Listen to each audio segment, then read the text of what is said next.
Boys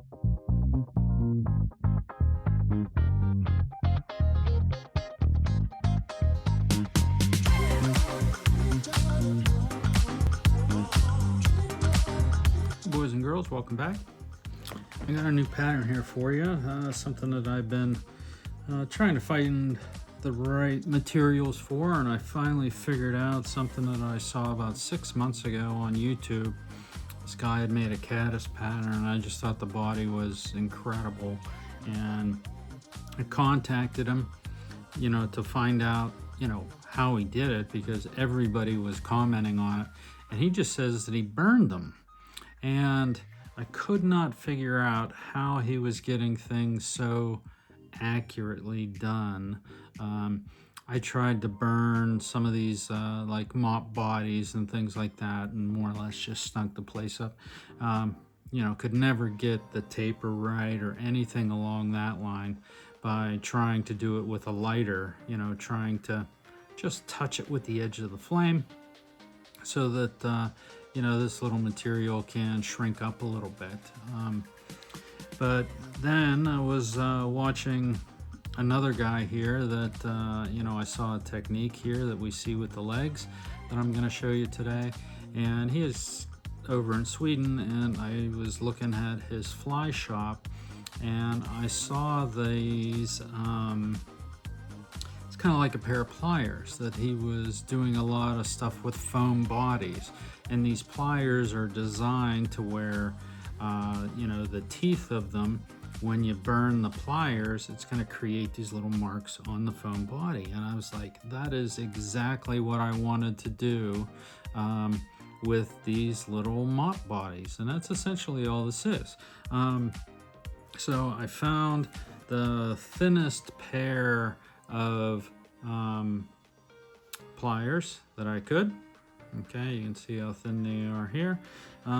Probably about maybe 1 or 2 mils, probably 1 mil at the tip, and probably 1 or 2 mils, at the base of the pliers here as far as the size.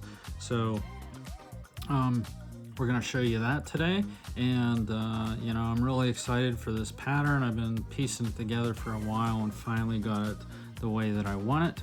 And let's go through the ingredients here. What we have here for the hook is an Orvis. It's 1 POR, size 12. That's their curved nymph hook. Then I have Firehole. These are Almond Joy, which is their brown 3mm bead. For the dubbing that I have on here, a combination of some hare's ear. That's black. This is the ice pheasant tail. Mix those together. The mop chenille that I just got seemed to be the only place that had the color that I wanted was this hairline, Galaxy mop. And the pheasant tail I'm using for the antennas. This one is dyed, let's see, Black Plum Pie. That's something I was trying some colors out and really liked that one. It's kind of black, kind of brown, kind of green, so it's nice. And the string that we're using, just Semperfli Nano Silk. This is the olive, and let's get right into it here, guys. I'm excited for this pattern. Caddis. I was in the water yesterday and I saw a few coming out. Had a big brown that was teasing me. Kept jumping out of the water and telling me where he was, but he just happened to be nowhere around where I was. So he's making fun of me. That's so much. Alright, so let's get this string on here.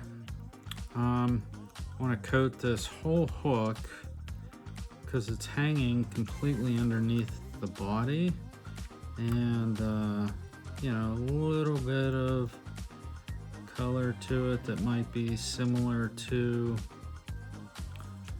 the bug itself, can kind of help protect from the fish recognizing what that hook is.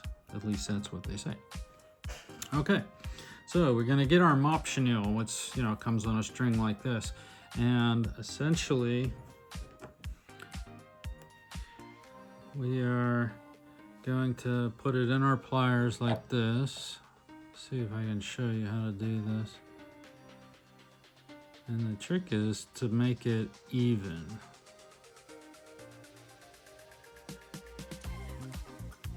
So you got the same amount on both sides,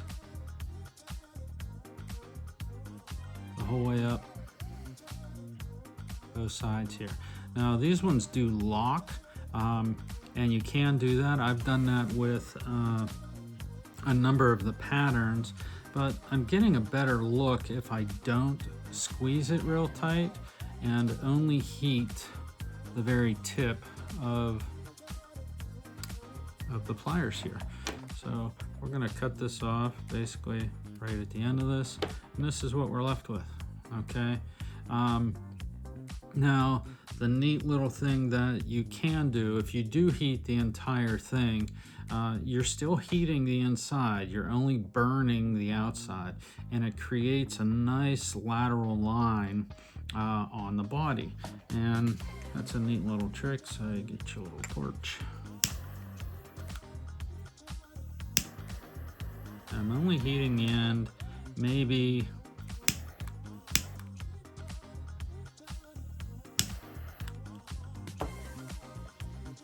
quarter inch, like that. And we're gonna open these up, drop this out, don't touch the pliers. I just dropped it in my deer hair. And this is what we get. Okay, you can see how narrow the heat makes this. It does squish it up a little bit, but I liked the lateral line. It's still extremely flexible where we tie it in. And that little tip on the end is what I really liked. You know, you see most caddis, they always, especially when they're, you know, a pupa or a larva, they always have that little sticky butt end. And, you know, there's even maybe some grooves in there without any living creature besides me with spectacles on can see that. All right, so this is an extended body caddis. So I tried to leave this little part that has the lateral line in it. That's the part that I want extending out over the hook. Okay, and we're just gonna pinch wrap this on here. Make sure that it's square.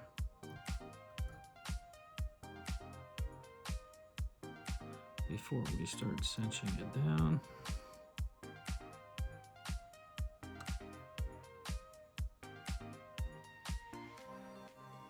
Okay. I'm gonna get our super glue. Just gonna put a touch of this on the very underside of the hook.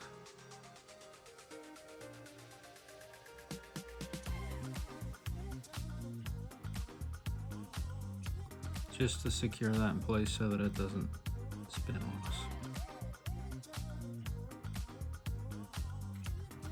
Okay. I like to do that upside down because that way you can kind of minimize how much overflow you get with that Loctite glue that I have. It's runny, you know, it likes to run. And we're going to just cut this off at an angle there because we're going to tie all this down. I'm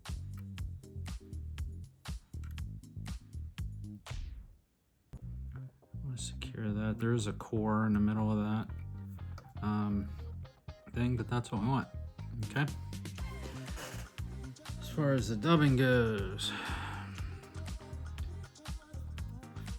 I like to combine like hare's ear type products with this ice dub, especially darker type things.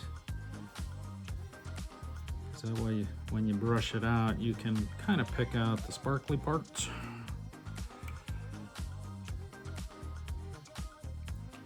And you know, you still have that good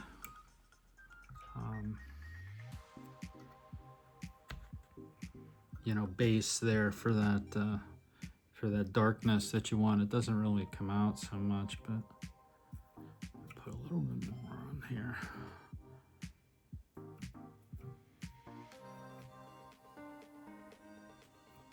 Because when those darker hairs here gets wet, obviously it's going to get darker.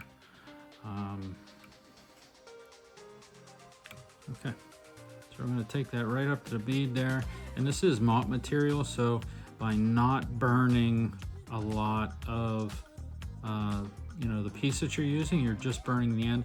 This does not absorb the water, but the soft stuff up here does, so it kind of has created almost a real nice little hump there, similar to, you know, a caddis swimming through the water. And yeah, it's a neat little effect. Okay, we're gonna take 2 pheasant tail fibers.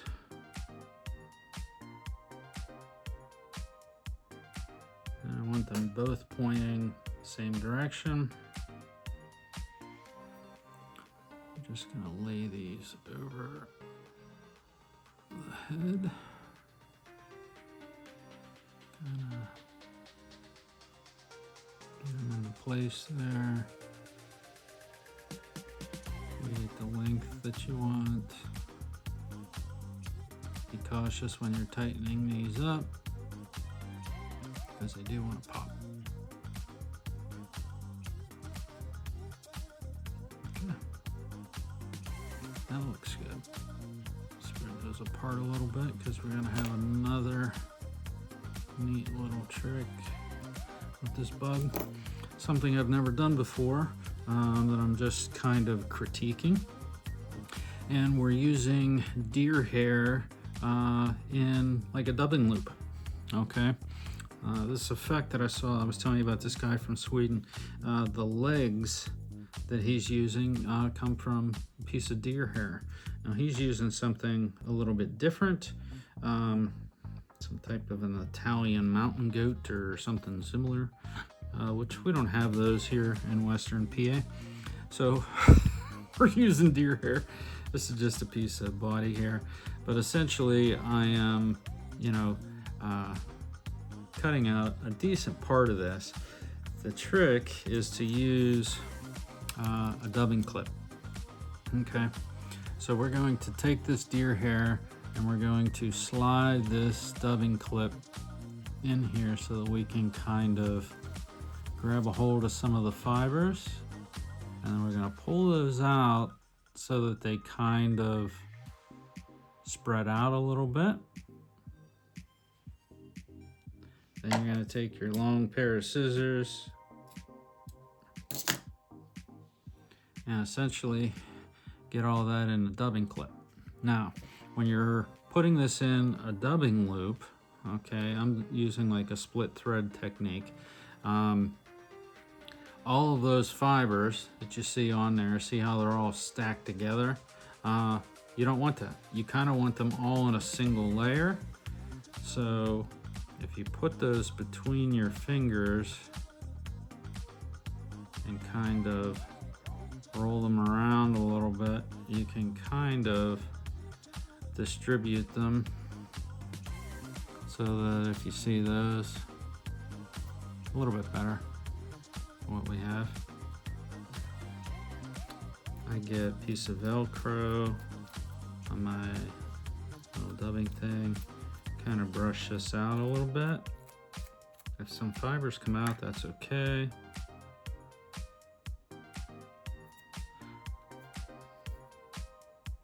And that's probably pretty close to what we're gonna get as far as how much we're gonna need.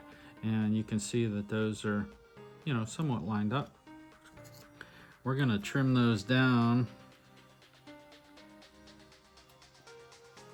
so that we're getting mostly just the tips. Kind of like this. Okay. This is the one that I'm going to use here today. And this is one thing you don't want to have happen is there be like a clump that gets put together in there. Because when it goes in the dubbing loop, you know, it'll stay in the clump. And put all that hackle like on one side of your bug, and it's not really what you're looking for.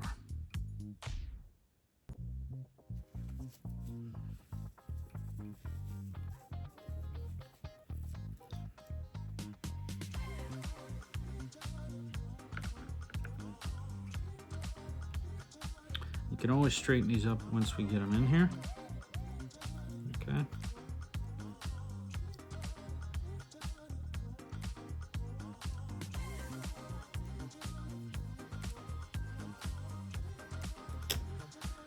That one's pretty good, so I don't know if you can see this or not. We're going to push these around a little.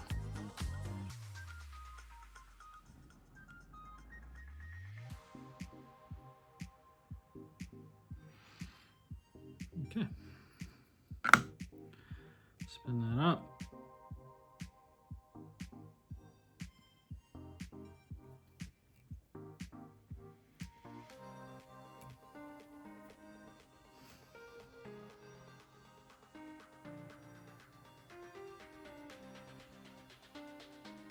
There we go. And hopefully I'll show you here how nice that one turned out. You can see how spread out these little fibers are. And you don't have to wrap them. I kind of go back to the middle of the thorax and then wrap them forward. Okay, I'm gonna pull those back. Don't really want to trap any of them on there.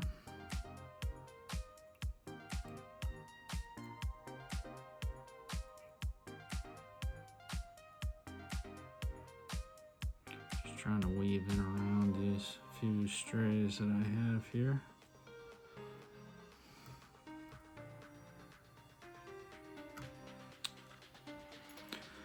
Okay, now we're gonna do whip finish.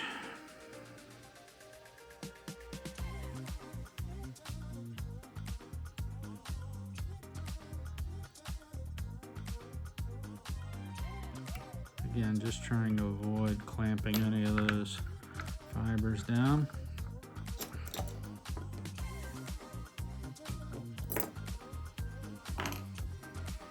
Okay, everything kind of looks good there. You can see that we have the majority of these little fibers underneath, but we have a few that are like sticking up top. That's okay. That's kind of expected. All right, you got to be careful of those antennas. Now, I will get my bobbin and try to steer all of these fibers in one direction here. You have a few that might be trapped or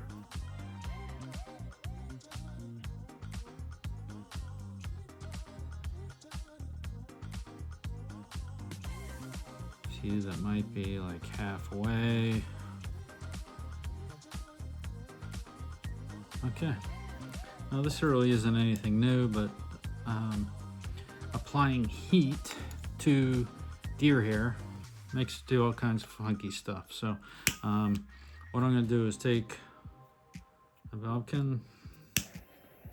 I'm gonna heat the tip of that up. Not a lot, not burning, glowing red, but certainly warm. All right, and then we're just going to brush these fibers kind of forward, just like when your wife does her hair. You can steer these little fibers whatever direction you want.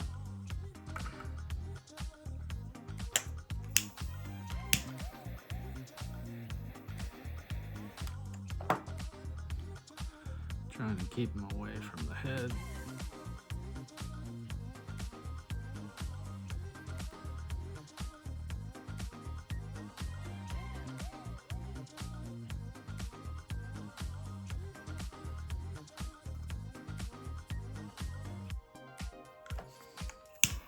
Get those ones on the back, and I'll push the ones on the back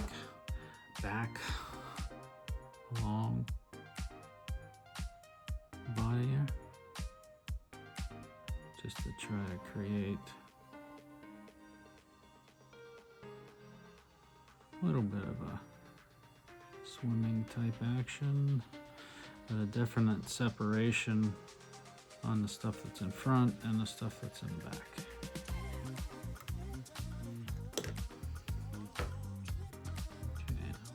Little fibers are kind of crispy almost, so when you press on them, they like to spread out really good. There you go, boys and girls. New caddis pattern. Mop caddis. I don't know what to call it yet, so we'll see what turns out. Try some if you got some of that mop material at home. You know, mop bugs are always popular. They always catch fish. That's kind of what I'm looking to do here. Just combine a couple different factors and, you know, see what we can come up with. The more fish we catch, the better. All right, guys. Thanks for stopping by. We'll see you again soon.